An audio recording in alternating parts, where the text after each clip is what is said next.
तुम्ही वाईट नाही वाटणार ना? नाही वाटणार, बोला.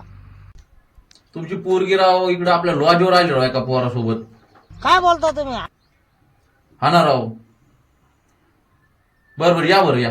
त्यांना जाऊ नका देऊ. आलो 5च मिनिटं झालं. अरे झाड ठेवतो, चला पटकन. साहेबाच फोन आलता. पोरगी गेली आपली लॉज वरती. 5 मिनिटं. हो 5 मिनिटं थांबा. बोभाटा नका करू, आपला राहून द्या. आता बोभाटा करू नका, डायरेक्ट बघू. त्याचा गैरसमज झाला असं, आपली दिदी असं नाही करणार. मला कशी नाही. हे दांडा घे, असं टाकून